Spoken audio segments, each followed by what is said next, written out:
Sudah belum? Belum.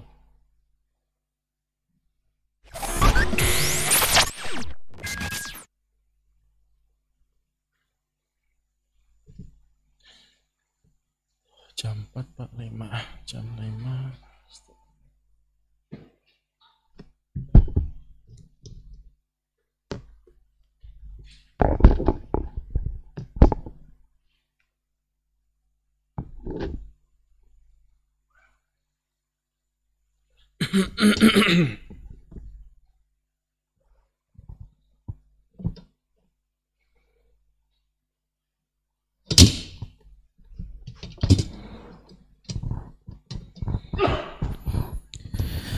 Bismillah. Assalamualaikum warahmatullahi wabarakatuh. Sesaat lagi kita akan menyimak sebuah kajian Islam ilmiah Ahlus Sunnah wal Jamaah yang insya Allah akan disampaikan oleh Ustadz Priyo Handoko SSY Hafizahullah Ta'ala dengan mengangkat tema Nasihat Menjelang Ajal. Pertemuan keempat, kajian kitab Al-Wijazah fi Tajhizi Al-Janazah karya Syekh Abdullah Al-Jibrin rahimahullah ta'ala. Kajian ini diselenggarakan setiap ba'da hasar sampai dengan selesai dari Masjid At-Tauhid yang beralamat di Radio Roja Darussalam, Jalan PAK Abdul Rahim, nomor 326, Talang Semut, Bukit Kecil, Palembang. Mari kita simak apa yang akan beliau sampaikan. Semoga menjadi ilmu yang bermanfaat bagi kita, keluarga kita, dan kaum muslimin lainnya. Tafadhal mashkura Ustaz. Bismillahirrahmanirrahim. Assalamualaikum warahmatullahi wabarakatuh. Alhamdulillah ala ihsanih wa syukru lahu ala taufiqihi wa imtinanih. Asyhadu an la ilaha illallah wahdahu la syarika lah da'iyan ila ridwanih. Amma ba'du, kaum muslimin yang dirahmati Allah Subhanahu wa taala dimanapun Anda berada, begitupun yang berada di Masjid At-Tauhid, semoga Allah Subhanahu wa taala memberikan taufik kepada kita semua agar kita bisa mengamalkan agama Allah Subhanahu wa taala sampai ajal menjemput kita masing-masing. Dan itulah kunci atau tanda kebaikan seseorang tatkala dia meninggal dunia dalam keadaan husnul khotimah, berbuat baik, beragama Islam, beriman kepada Allah Subhanahu wa taala. Salawat serta salam semoga Allah Subhanahu wa taala senantiasa mencurahkan kepada nabi kita tercinta Nabi Muhammad sallallahu alaihi wasallam yang telah berjuang dari apa saja yang beliau miliki untuk menegakkan agama Allah Subhanahu wa taala di muka bumi ini, di seluruh pelosok negeri penjuru dunia sampai kepada kita di negara Kesatuan Republik Indonesia. Dan itu adalah kenikmatan yang luar biasa. Bagaimana tatkala kita, coba kita bayangkan gitu ya, ketika kita hidup di pedalaman, kita tidak kenal dengan syariat Islam, amat sangat mengerikan, amat sangat menyedihkan. Padahal dia tahu ada namanya agama Islam, tapi dia tidak mau mempelajari agama Islam. Seperti di mana? Di Papua misalkan, pedalaman Kalimantan. Mereka tahu agama Islam, tapi nggak mau tahu apakah itu Islam, ajaran apa Islam itu, dan seterusnya. Jadi apa? Kedoliman yang mereka lakukan dari tubuh mereka, dari keluarga mereka, dari sesama mereka. Jadi banyak sekali kerugian-kerugian yang mereka lakukan dari adat istiadat dan seterusnya. Tradisi-tradisi yang bertentangan dengan fitrah manusia banyak. Saya lihat itu apa, negara apa itu yang daerah Papua Nugini ke timur lagi. Ada kecil ya. Negara apa itu? Kecil. Namanya apa saya lupa. Ya masih keturunan Papua, pulau kecil, negara apa gitu. Ada yang tahu? Tahu kan? Adalah gitu ya. Itu saya lihat kemarin ada tradisi yang namanya kalau laki-laki itu sudah mulai menginjak umur 7 tahun, bukan 7 tahun, 10 tahun, umur SMP lah. Itu ada namanya adat tradisi kejantanan. Jadi loncat bebas lah ya, loncat bebas dari ketinggian 40 meter. Talinya ngepas ya, talinya tuh ngepas ke tanah dan badannya diukur pas gitu. Jadi harus ngantam dada ke tanah. Tidak sedikit yang muntah darah, sakit-sakitan, mati. Jadi aneh gitu loh ya. Kita lihat itu, ya Allah, tradisi-tradisi manusia yang dibuat oleh manusia itu sendiri, yang mendolimi mereka sendiri sebenarnya, yang tidak sesuai dengan fitrah, tidak sesuai dengan kodrat manusia. Nah, Islam datang menjelaskan manusia itu seperti apa sih sebenarnya. Alhamdulillah, sampai kepada kita semua. Sampai-sampai diajarkan kepada kita masalah ke belakang. Diajurkan kepada kita semua motong kuku, motong itu dan motong ini. Nikmat itu, nikmat yang luar biasa. Terlebih-lebih lagi tata cara pengurusan jenazah. Pengurusan jenazah, kalau kita lihat di luar sana, selain ajaran Islam, pengurusan jenazahnya aneh-aneh. Ada yang dibakar, ngaben, ada yang di Toraja, apa itu? Di Toraja itu disimpan di bukit ya. Ya kan, Kalimantan itu. Ada yang di Ghana, Afrika, joget-joget itu, tahu yang viral itu.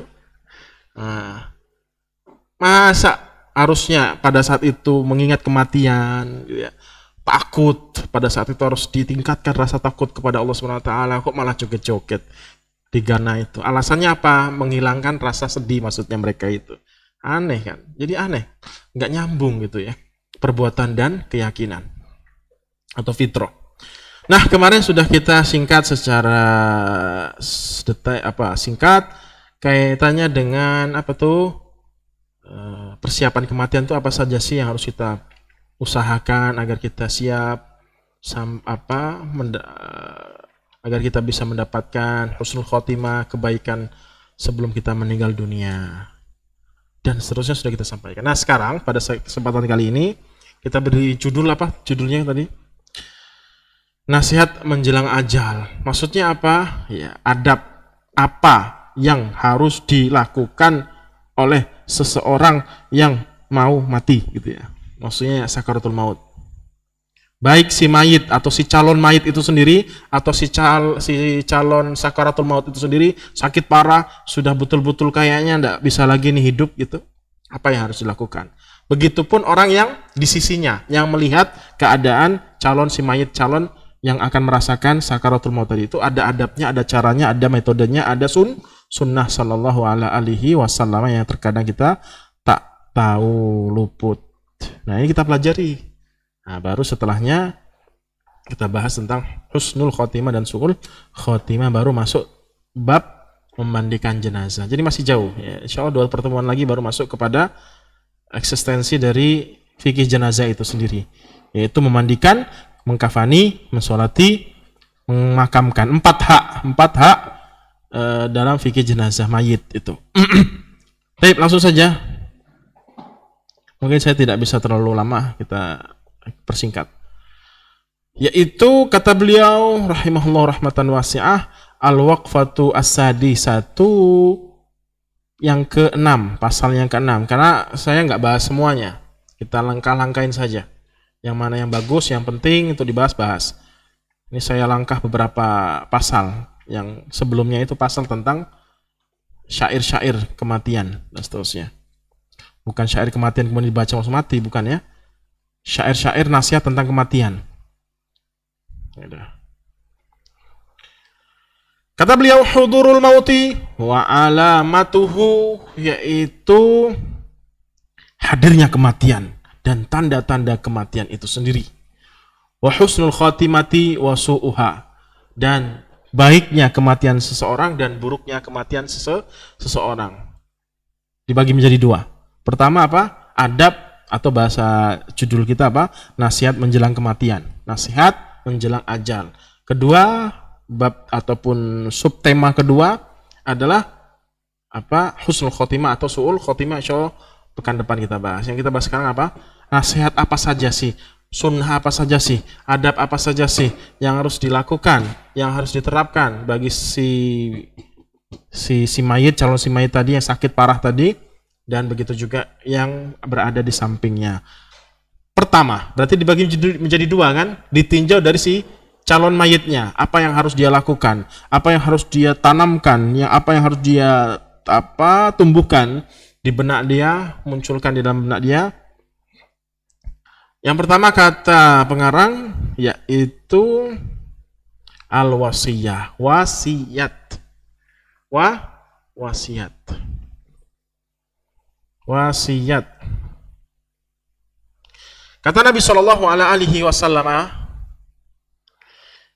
"Ma haqqum ri'in," tidak pantas atau kewajiban seorang muslim, haqqun ri'in muslimin, seorang muslim, yabitu lailataini, dia bermalam, maksudnya selama 2 hari, selama 2 malam, dan dia punya hajat, walahu syai'un yuridu an yusya, yang mana dia kepengen diwasiatkan apa yang ada di benaknya tadi. Jadi dia selama 2 malam dia ada hajat, ada pikiran, ada wasiat, ada pesan yang ingin disampaikan, ingin diwasiatkan kepada orang yang ingin diwasiatkan, keluarganya dan seterusnya.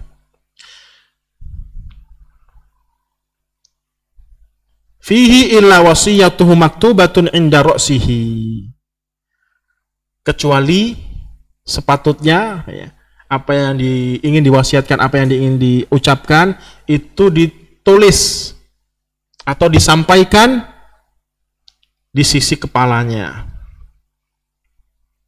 inda ra'sihi atau indahus dalam riwayat lain. Secara umum pokoknya dicatat atau disampaikan sampaikan. Jadi hadis ini tidak menunjukkan dikhususkan bagi yang mau mati saja, yang mau meninggal. Kepada yang sehat pun juga, kalau kita punya apa yang ingin disampaikan unek-unek lagi tuh, nah itu sunnahnya. Hadis ini tidak menunjukkan haram ya, harus atau wajib disampaikan, enggak, hanya sekedar sunnah kata para ulama. Ketika kita ada unek-unek ini sehat nih kita nih, enggak mesti ketika mau meninggal dunia, apalagi ketika kita sakit parah, sudah kayaknya susah mau melanjutkan kehidupan ini, maksudnya gitu. Itu justru kondisi seperti itu lebih ditekankan lagi dalam menjalankan sunnah ini. Yang sehat pun juga seperti itu. Ketika kita apa yang ada di benak kita itu kayaknya penting untuk disampaikan kepada orang di sekitar kita, sampaikan. Itu sunnahnya seperti itu, sampaikan kepada istri antum atau istri kita atau anak-anak kita, begitu sebaliknya kepada siapapun. Ada unek-unek, sampaikan asalkan itu memang baik. Nah, kata Ibnu Umar radhiyallahu taala anhu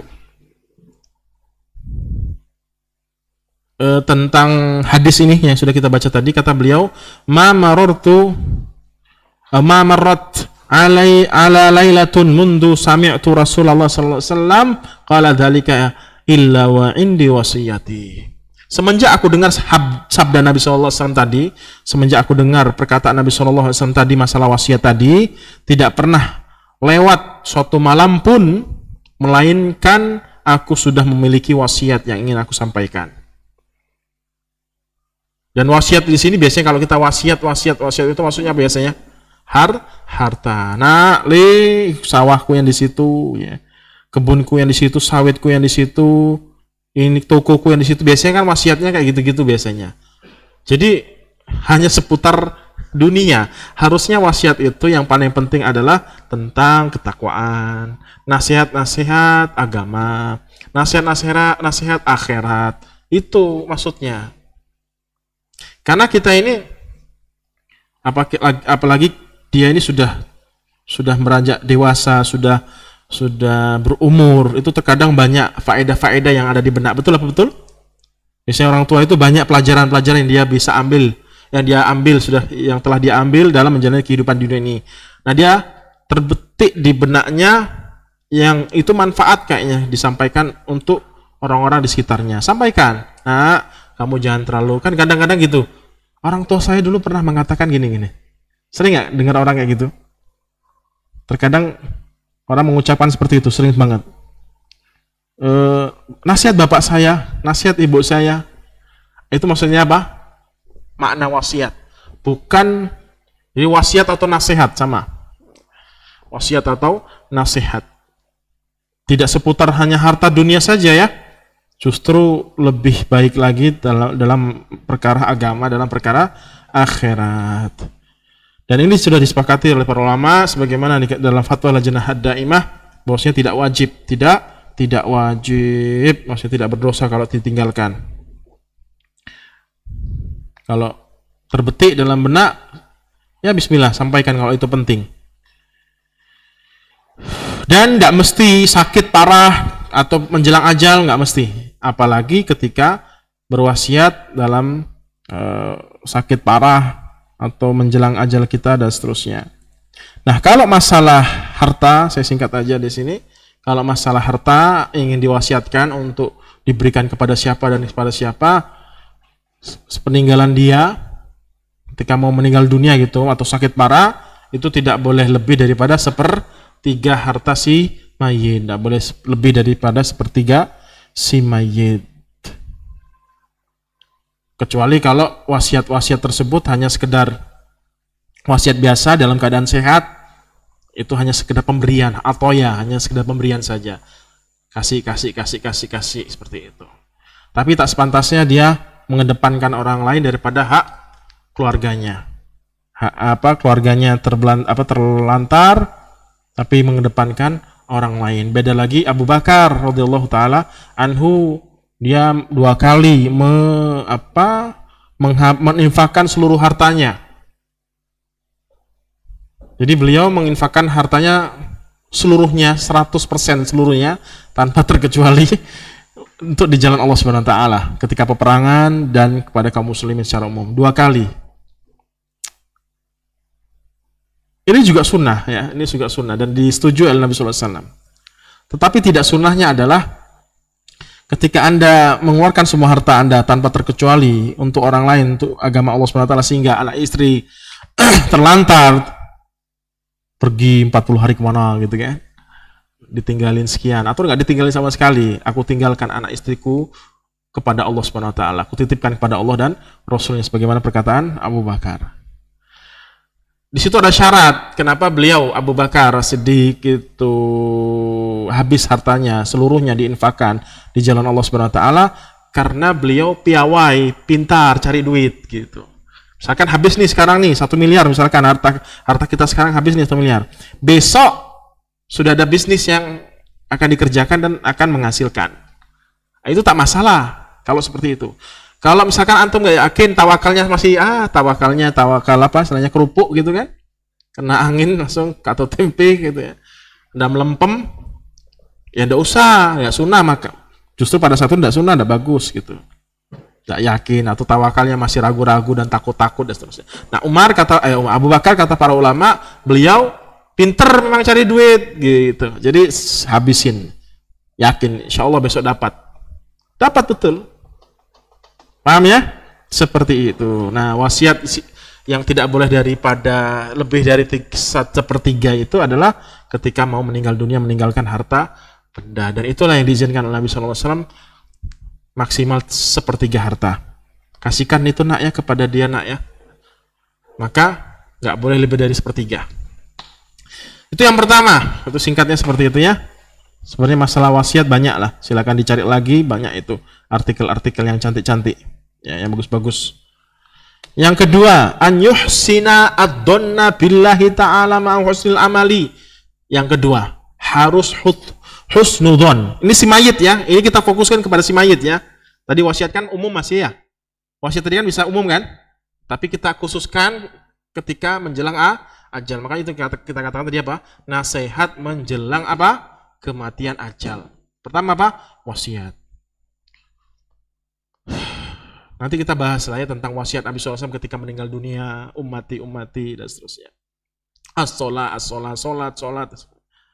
Begitupun ketika kita mau meninggal dunia atau memang sakit parah, banyak-banyak sedekah jangan tamak kasih terus, jangan. Oh ya, ada faedah di situ. Ada faedah ketika nasihat, wasiat ketika kita mengalami sakit parah, sakaratul maut. Apa faedahnya? Yaitu kata para ulama, orang yang diwasiati itu biasanya lebih perhatian, lebih semangat untuk merealisasikan wasiat dari orang yang terdekat tadi. Kenapa kira-kira? Karena ayahku akan meninggal dunia, ibuku akan meninggal dunia, suamiku akan meninggalkanku. Jadi wasiatnya saya harus kejaga. Jadi lebih ngena lah wasiat seseorang yang akan pergi gitu. Paham? Paham ya? Kalau hanya sekedar nasihat biasa, ya sehat-sehat gitu orang yang ngasih wasiat, ya yang dengar tuh ya bisa insya Allah. Tapi kalau sakit parah, kayak sudah mau berpisah, mau mati, sakit parah, dia kayaknya sedih gitu. Kelihatan tanda-tanda kita itu akan meninggalkan dia. Ketika kita memberikan nasihat, wasiat, itu lebih kena di dalam hati dia. Susah bagi dia untuk menghilangkan wasiat yang kita wasiatkan kepada dia di benak dia. Karena momen-momennya momen yang mengharukan, momen yang menyedihkan, momen yang menyentuh kalbu gitu. Itu faedahnya kenapa kita fokuskan kepada wasiat orang yang bukan ingin meninggal ketika sakit parah dan menjelang ajalnya. Itu faedahnya lebih ngena.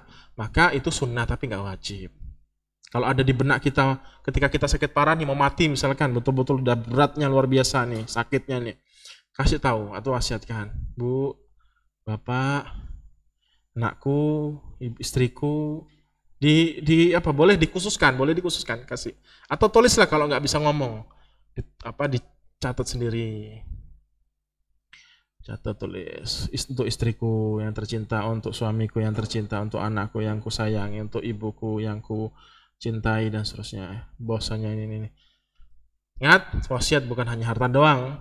Wasiat di sini adalah lebih umum, maknanya terkhusus masalah agama. Itu yang pertama. Yang kedua tadi terluputkan ya, faedahnya itu ya. Faedahnya itu. Yang kedua, an yuhsinadzon, kita husnudzon. Banyak-banyak husnudzon kepada Allah Subhanahu wa taala dan ma'a husnil amal, dan husnudzon itu apa sih? Berbaik sangka kepada Allah Subhanahu wa taala dari apa yang kita pikirkan. Terkadang kita pemaksiat nih. Takut rasanya. Aduh, gimana ini nanti diadab dan tidak. Ya walaupun kita belum merasakan, tapi kebayanglah ketika si pemaksiat itu menjelang kematiannya sakit parah, dia ketakutan. Pernah nggak melihat kayak gitu? Ketakutan, keringetan dan seterusnya, khawatir. Akhirnya apa? Su'udzon, berburuk sangka pada Allah Subhanahu wa taala. Pasti Allah tidak mungkin mampunin saya, Allah nggak mungkin, dosa saya nggak keampunin lagi, dosa saya sudah banyak banget, tidak sempat saya berbuat baik, tidak sempat saya sholat. Omongan-omongan kayak gitu atau statement-statement tersebut di benak kita malah suudzon pada Allah Subhanahu wa taala. Ini yang amat sangat mengkhawatirkan terjadi dalam kehidupan seorang manusia. Harusnya husnudzon, apapun dosamu, berapapun dosamu, sebanyak apapun dosamu, tetap harus berbaik sangka. Allah innahu Tawwabur Rahim. Allah pasti akan memberikan ampunan, akan menerima taubat kita, walaupun tidak sempat beramal soleh, walaupun tidak sempat meninggalkan. Ya pada saat inilah, detik-detik inilah kamu harus berbaik sangka kepada Allah Subhanahu wa taala. Makanya Nabi SAW bersabda kaitannya dengan berbaik sangka. Ya, si mayit ini, si calon mayit tadi, kepada Allah Subhanahu wa taala, apapun keadaan dia, sebanyak apapun kemaksiatan dia, nasihatin dia. Kita yang hidup nih, nasihatin dia, husnudzon kepada Allah, berbaik sangka kepada Allah Subhanahu wa taala. Jangan pikiran-pikiran jelek kepada Allah Subhanahu wa taala. Baik sangka kepada Allah Subhanahu wa taala. Karena Nabi sallallahu alaihi wasallam mengatakan, la yamutanna ahadukum illa wa huwa yuhsinudzonna billahi taala. Tidak pantas seorang muslim itu meninggal dunia. Tidak pantas seorang muslim itu meninggal dunia kecuali, tidak baik berarti kan? Kecuali dia berbaik sangka kepada Allah Subhanahu wa taala. Berarti kebalikannya, suudzon, tidak pantas, tak baik. Harus husnudzon.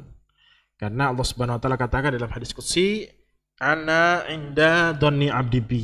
Karena persangkaan diriku sesuai dengan persangkaan hambaku. Suudzon pada Allah SWT. Kalau kita suudzon sama manusia, suudzon nih, kemudian kita sampaikan suudzon kita kepada dia, buruk sangka kepada dia. Kira-kira apa yang dia lakukan? Bisa jadi dia semakin keras, atau memang aslinya nggak dia lakukan akhirnya dari apa yang kita suudzonkan. Betul enggak? Itu hubungan kita sama dia. Nah, kalau misalkan kita husnudzon, misal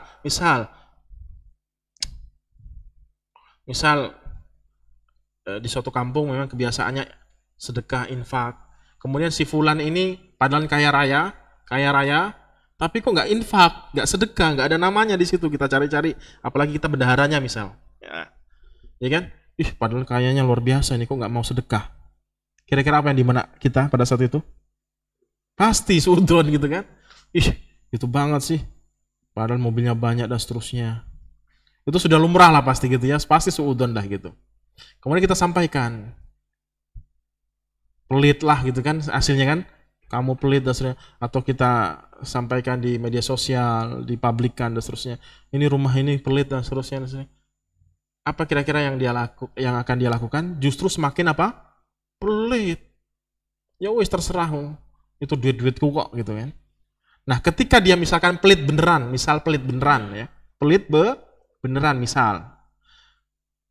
Kemudian kita husnudzon mungkin ya. Kita datangkan kemungkinan baik, mungkin hartanya mungkin untuk kita nggak tahu, bisa jadi dia nggak mau sedekah terang-terangan.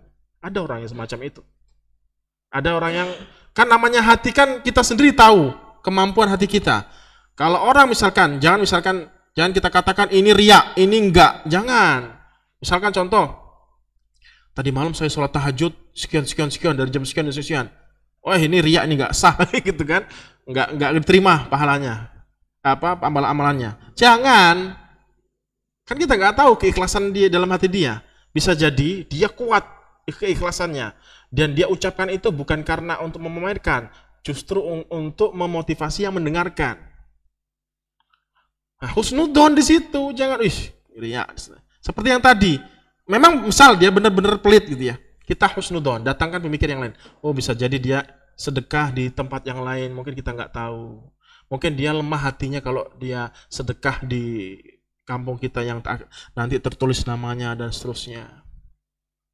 Hadirkan itu di dalam benak kita. Susah memang, sama-sama kita berlomba bisa, insya Allah.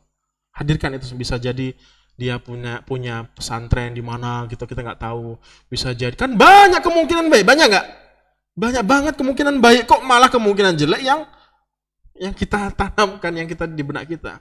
Bisa jadi dia punya panti asuhan, jadi dia punya panti jompo, dia bisa jadi tiap Jumat dia ke rumah siapa, kita kan nggak tahu, nggak merhatiin dia 24 jam. Mudah kayak gini, sebenarnya mudah, tinggal hadirkan saja, nggak usah. Memang setan munculkan itu, lawan, cuman kita tinggal ngelawan aja, malas kadang-kadang. Melawan dengan statement-statement baik sangka tadi. Nah, ketika kita berbaik sangka tadi, kemudian kita berlaku baik sama dia, kira-kira malu nggak dia? Ya mungkin misalkan dia pelit beneran misal, malu. Dan bisa jadi hilang rasa pelitnya. Gitu. Masya Allah ya, masalah interaksi sosial kan ini.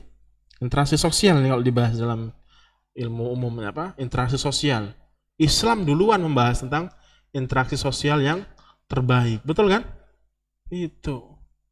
Interaksi sosial itu biasanya kan ketemuan, ngobrol dan sebagainya, biasanya gitu. Nah, ini jauh-jauhan aja ada adabnya, kan jauh-jauhan. Kita nggak tahu apa yang dia lakukan, apa yang dia katakan, kan nggak tahu. Itulah namanya husnudzon. Itu sesama makhluk, apalagi Khalik Allah Azza wa Jalla, lebih berhak lagi untuk kita baik sangka kepada Allah Subhanahu wa taala. Dan ini butuh pembahasan khusus kaitan dengan masalah akidah husnudzon.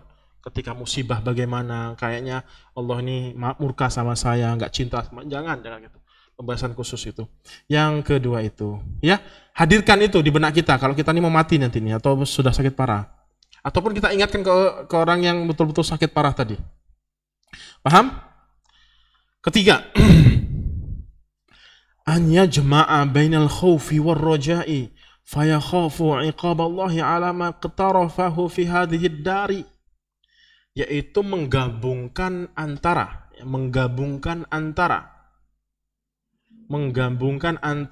rasa takut dan rasa roja. Apa roja? Harap. Tadi kan kita tahulah kita masing-masing kemaksiatan kita. Tahu kan kita? Kita mungkin sering ini, sering itu, tahulah kita masing-masing tahu. Tapi kita juga punya amalan soleh yang masing-masing kita juga tahu. Betul? Biasanya ketika kita sakaratul maut, parah sakit gitu. Walaupun ini belum saya rasakan, tapi bisa kita bayangkan. Itu betul-betul sakit, apalagi sudah kita bahas masalah sakaratul maut. Seperti apa? Sayatan, gunting. Seperti goresan gergaji, seperti burung yang digoreng di minyak yang panas, dia nggak mati dan dia nggak selamat, maksudnya nggak terbang. Ngeri ya, seperti kambing yang dikuliti oleh si jagal, tukang jagal. Tapi dia hidup, kalau mati kan hilang sakit kan kalau mati. Ngerinya luar biasa. Nah pada saat itu kita bimbang biasanya, bimbang. Sakaratul maut itu apa namanya? Menutup akal sehat. Secara bahasa sakaratul maut apa? Menutup akal sehat, sehingga bimbang. Bimbang. Apa yang harus kita munculkan di benak kita pada saat itu, di detik-detik itu, ataupun ketika kita melihat orang yang seperti itu kemudian kita nasihatin, yaitu kumpulkan rasa takut kepada Allah Subhanahu wa taala akan adab Allah, murka Allah, kengerian di dalam kubur nanti, rumah kita nanti di situ, tempat yang amat sangat kecil, mengerikan yang luar biasa, itu ketakutan kita kepada Allah Subhanahu wa taala. Tapi ketakutan kepada Allah Subhanahu wa taala yang tadi itu tidak membawa kita untuk mundur, untuk lari. Biasanya kalau takut sama makhluk, biasanya apa? Kalau takut lari. Sekali jalan situ banyak malingnya, banyak begalnya, ya jangan lihat situ, lari kita dari ketakutan tersebut, karena itu takut kepada sesama makhluk. Nah kalau ketakut kepada Allah bukan malah mundur, gitu loh. Ini salahnya pengertian bagi kaum muslimin kebanyakannya. Takut sama Allah di sini, yang salah di sini. Takut setakut-takutnya kepada Allah Subhanahu wa taala kemudian lari. Tidak mungkin Allah mampuni aku, pasti aku diadab dan seterusnya. Tak boleh seperti itu. Beda dengan ketakutan kita kepada makhluk. Dampaknya negatif. Kalau takut kepada Allah Subhanahu wa taala dampaknya positif. Nyambung nggak? Takut sama makhluk biasanya ya dampaknya negatif. Takut sama Allah Subhanahu wa taala justru positif. Semakin takut Anda, jadi takut yang benar kepada Allah Subhanahu wa taala itu takut yang sebenar-benarnya takut kepada Allah Subhanahu wa taala adalah Anda semakin berani, semakin yakin, semakin maju, semakin beramal, semakin. Kedua, di sisi lain Anda takut, di sisi lain ada harapan. Allah pasti ampunin walaupun aku pernah melakukan itu. Pernah ini, pernah itu, pernah ini, belum pernah itu, belum pernah melakukan amal soleh ini. Takut. Nanti konsekuensi diadab, tidak apa-apalah sudah. Tapi Allah Subhanahu wa taala akan. Ini pengharapan kan di sini. Obati rasa takut tadi dengan harapan. Allah pasti akan mengampuni. Allah akan memberikan pahala yang besar. Allah ini hadirkan pengharapan di benak kita. Suatu ketika Nabi SAW mendapati seorang laki-laki, seorang sahabat yang hendak meninggal dunia dalam keadaan sakit. Riwayatkan Imam Tirmidzi, hadis Hasan dan Ibnu Majah. Hadisnya Hasan, diterima. Kata Anas bin Malik radhiyallahu taala anna Nabi sallallahu alaihi wasallam mendakhala ala syabin wa huwa fil maut. Nabi SAW menjenguk seorang laki-laki yang merasakan sakaratul maut. Faqala, kaifa tajiduka? Bagaimana rasanya wahai saudaraku, sahabatku? Bagaimana rasanya kematian itu maksudnya? Kemudian seorang laki-laki ini sahabatnya berkata, Wallahi ya Rasulullah, demi Allah wahai Rasul, putusan Allah Subhanahu wa taala, inni arjullaha, Aku berharap kepada Allah Subhanahu wa taala agar Allah berikan pahala, keridhaan, ampunan dan seterusnya. Wa inni akhafu dunubi, dan aku takut juga. Tadi aku berharap, tapi aku takut juga aku nih melakukan suatu kemaksiatan yang banyak. Takut aku nih sama Allah Subhanahu wa taala. Takut diadab, takut disiksa nanti di alam kubur dan seterusnya. Digabungkan kan ya? Jelas ya? Faqala Rasulullah sallallahu alaihi wasallam, maka Nabi sallallahu alaihi wasallam mengatakan, perhatikan, la yajtami'ani fi qalbi abdin. Tidaklah terkumpul dua makna, dua harapan, bukan dua harapan, dua makna lah, dua keyakinan, yaitu pengharapan dan ketakutan bersatu padu di dalam hati seorang anak Adam, manusia, fi misli hadal maut ini, seperti contoh ini, yakni si sahabat ini, illa a'tahullahu ma yarjuh, kecuali Allah akan berikan apa yang diharapkan. Paham? Allah berikan apa yang dia harapkan. Wa amanahu mimma yakhafu, Allah amankan, Allah selamatkan, Allah hilangkan dari apa yang dia takutkan. Jadi balance enggak di sini? Seimbang kan? Seimbang. Jadi takutnya kepada Allah itu positif, bukan negatif.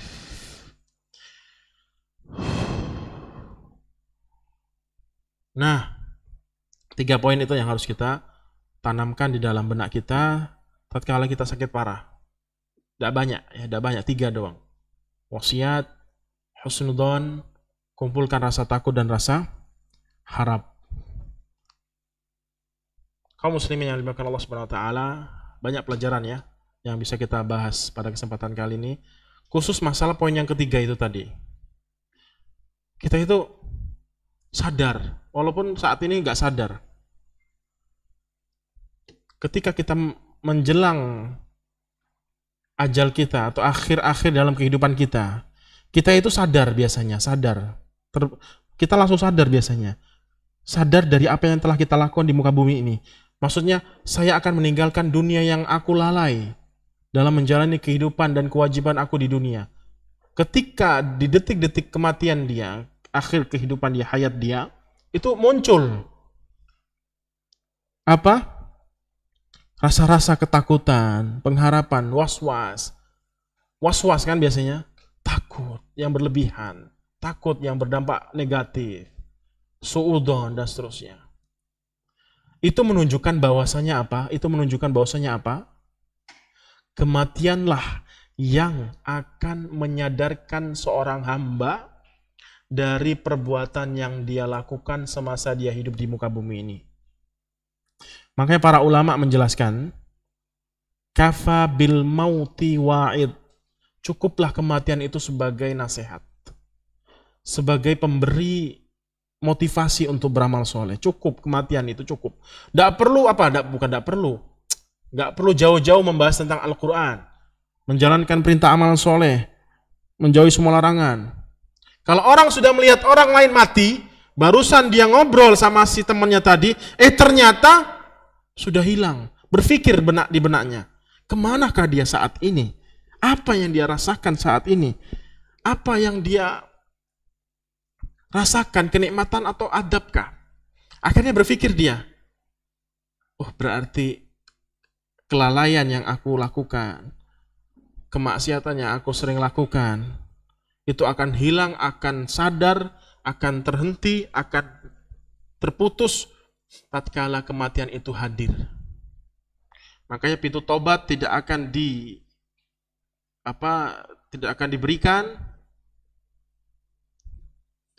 diberikan taubat, keampunan Allah Subhanahu wa taala tatkala nyawa ruh melewati kerongkongan. Kalau sudah ruh sudah lewat dari kerongkongan, sudah tutup dah pintu tobat, tidak sempat lagi, nyesel lah situlah, terserah.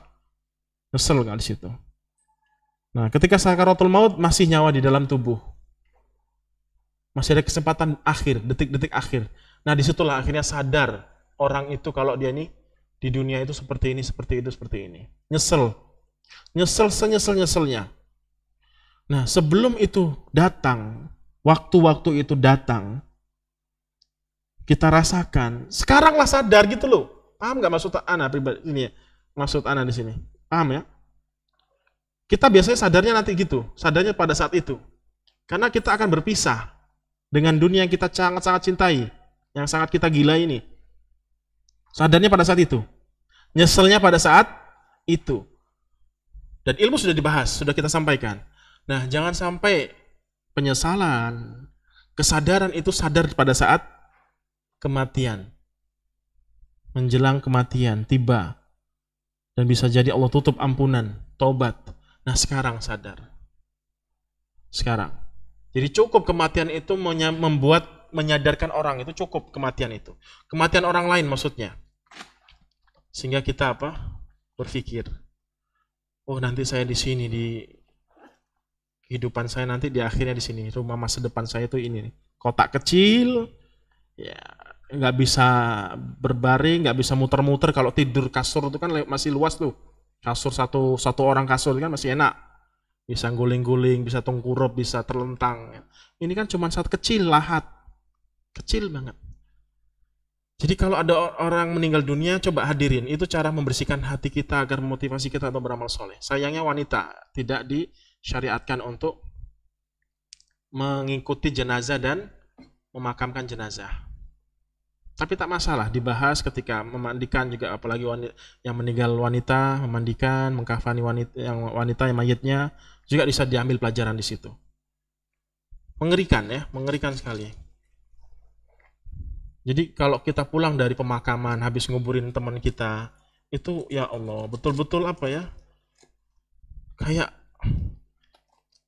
hidup ini kayak tidak ada manfaatnya gitu ya. Cari dunia, makan, kenyang, tidur enak, ibadahnya males. Sedihnya luar biasa. Nah, sebelum itu datang, waktu itu menghampiri kita, sehingga kita sadar pada saat itu, sadarlah sekarang. Dengan cara mempelajari agama Allah SWT, sehingga kita tahu mana yang harus kita lakukan dan mana harus kita jauhi. Itu saja yang bisa saya sampaikan. Kita buka pintu pertanyaan. Semoga bermanfaat. Yang sedikit ini aslinya masih belum selesai. Tapi 3 poin itu aja. Wa akhiru da'wana alhamdulillahirabbil alamin. Assalamualaikum warahmatullahi wabarakatuh.